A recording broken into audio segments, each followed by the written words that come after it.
Bienvenidos a este cuarto y último bloque de Poder y Dinero aquí en Americano Media. Les contaba en el final del bloque anterior que nuestra idea ahora es hablar, especular, reflexionar sobre el futuro de Venezuela. Resulta que tanto Fabián como yo, pobre Santiago en eso no tuvo que pasar por semejante tortura.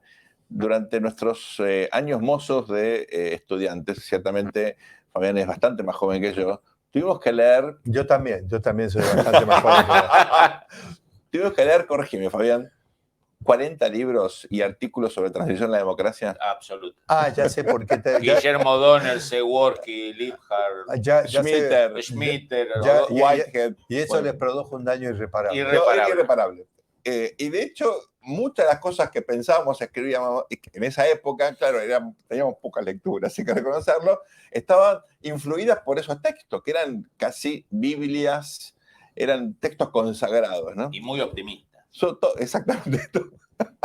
Todos se marcaban la dificultad de la transición a la democracia. Bueno, de pronto hubo una ola de transiciones que, por supuesto, toda esta literatura no pudo ni predecir ni explicar, porque lo que marcaban básicamente eran la fortaleza de los regímenes autoritarios. Exactamente.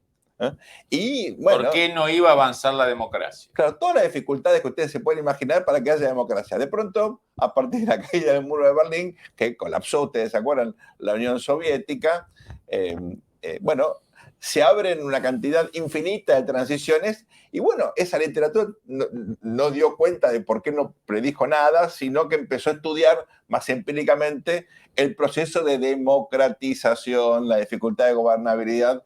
Pero había como un salto lógico en la literatura, ¿no? Claro. De todos los problemas que había para la democracia a los problemas de la democracia. Lo había resuelto el fin de la Guerra Fría. Bueno, había un componente internacional que, como ustedes leen la literatura, no estaba presente en absoluto.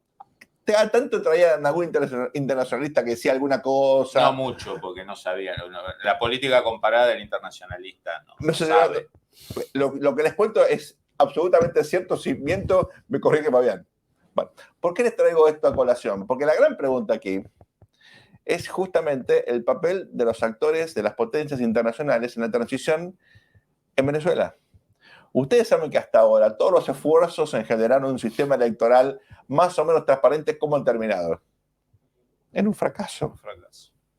Todavía no hemos tenido una sola elección libre y justa en Venezuela, a pesar de que incluso en su momento, pobre, está muy enfermo ahora, el propio Carter Center se involucró. Ustedes recuerdan, el presidente Carter no fue un buen presidente, pero cuando dejó la presidencia hizo un gran esfuerzo por promover la democracia, la transparencia electoral, desde una institución que se llama el Carter Center, que funciona en Atlanta y que ha tenido, la verdad, algún impacto importante en algunas elecciones, incluso en América Latina, en África, en otros países. En Venezuela han fracasado. ¿Por qué traigo a colación esto? ¿Cuál va a ser la presión internacional efectiva? ¿Cómo se va a ejercer?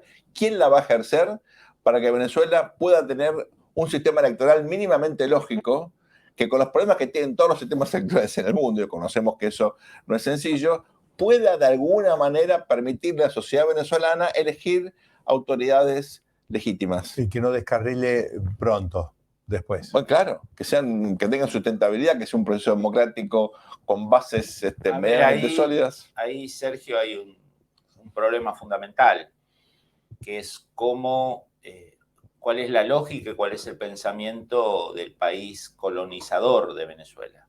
Claro, que Cuba es el tema. Lo que tiene muy en claro el régimen cubano como el régimen chino, que la única reforma que se acepta y con condiciones y bajo vigilancia son las económicas. Que el monopolio del uso de la fuerza y el monopolio de la representación del Partido Comunista, o como le quieras poner, no se toca. Negocios sí, libertades no. Por lo tanto, mientras Cuba tenga... A ver, yendo a lo que vos decías de la literatura de los...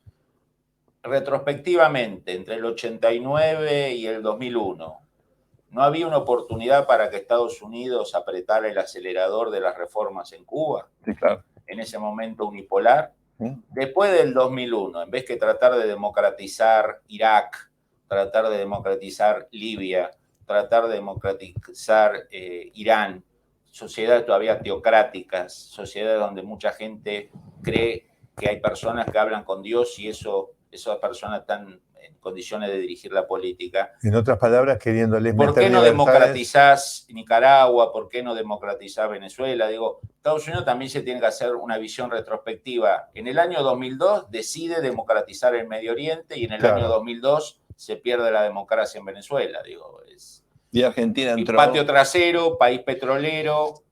Y Argentina entró en el año 2001 por falta de apoyo. Y abandona a un gobierno de centro-derecha proamericano por no prestarle 1.200 millones de dólares, como no le prestó 300 millones de dólares a Sánchez de Lozada en Bolivia.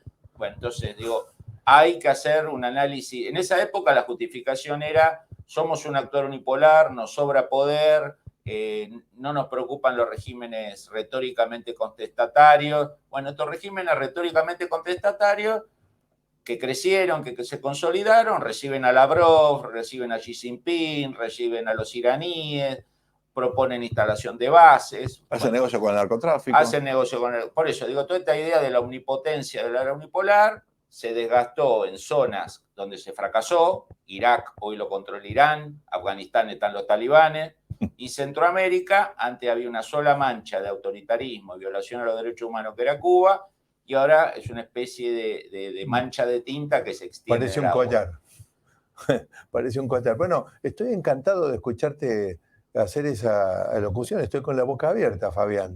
Me encanta, digamos, todo eso porque prácticamente, digamos, lo único que se podría agregar es decir, estás queriendo dar la guerra en los lugares equivocados cuando en realidad el foco contaminante de toda la región que es Cuba, prácticamente no se ha hecho nada en 60 años. A mí no me digan que lo de Bahía de los Cochinos fue una cosa hecha en serio. Eso fue prácticamente una pantomima. Fue un hecho de absolutamente de aficionado. Le sacó a último momento lo que necesitaba para tener éxito en la invasión. Además de aficionados, ¿viste? O sea, no es posible pensar que de alguna manera no se vio venir el problema, se lo toleró. Y fíjate el tema de las bases que decía Fabián recién. El país más pequeño de la región, más pequeño en términos territoriales, de todas maneras resulta gigantesco en términos de una posible base. Seguro. Porque vos te imaginas cuál sería alguno de los países más pequeños en la región. No voy a hablar de Uruguay, creo que hay muchos más pequeños en Centroamérica. Bueno, cualquiera de ellos daría lugar a una mega base que eventualmente se podría instalar en ese lugar. ¿Estados Unidos será que no lo vea? El problema, creo que el dictador de Nicaragua dijo que le interesaba tener bombas atómicas. Así es. Vos imaginate, Daniel Ortega. Vos imaginate ¿qué inconveniente podría tener? Lo tiene Corea del Norte. Sin duda que China y Rusia han facilitado elementos. ¿Cómo hace Corea del Norte para tener 5 bombas atómicas?